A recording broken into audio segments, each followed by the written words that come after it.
രാജസ്ഥാനിൽ ഇക്കുറി സച്ചിൻ പൈലറ്റിന്റെയും അശോക് ഗെഹ്ലോട്ടിന്റെയും നേതൃത്വത്തിൽ അതിശക്തമായിട്ട് തന്നെ ലോക്സഭയിൽ തിരിച്ചുവരവ് നടത്തും.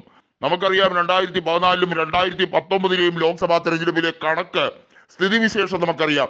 BJP 25 സീറ്റ് നേടി തൂത്തുവാരിയ രാജസ്ഥാനിൽ ഇക്കുറി പക്ഷെ അങ്ങനെ സംഭവിക്കുകയില്ല.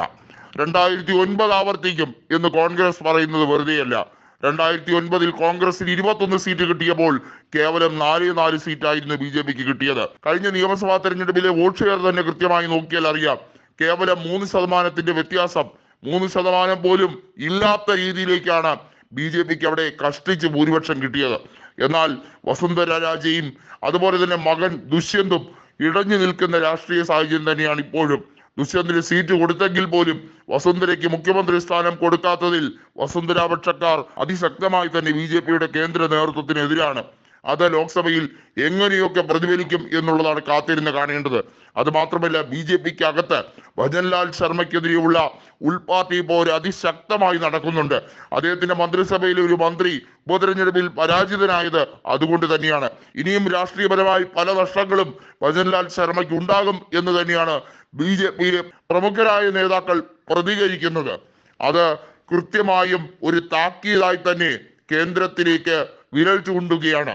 കോൺഗ്രസിനെ സംബന്ധിച്ചിടത്തോളം നമുക്കറിയാം, പടലപ്പിണക്കങ്ങൾ അനേകമുണ്ടായിരുന്നു. സച്ചിൻ പൈലറ്റും അശോക് ഗെഹ്ലോട്ടും തമ്മിലുള്ളത് മാത്രമല്ല, നിരവധിയായ നേതാക്കൾ തമ്മിലുള്ളത്. അതൊക്കെ പ്രശ്നങ്ങളായി അതീവ സങ്കീർണമായി മാറുകയായിരുന്നു. ആ സാഹചര്യങ്ങളൊക്കെ ഇന്ന് മാറിക്കഴിഞ്ഞിരിക്കുന്നു.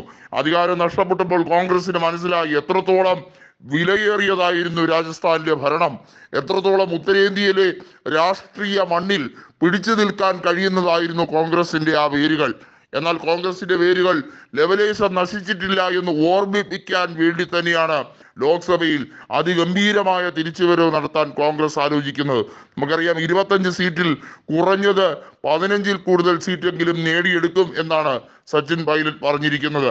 ഇക്കുറി ഒരു കണക്കൂട്ടലും തെറ്റുകയില്ല.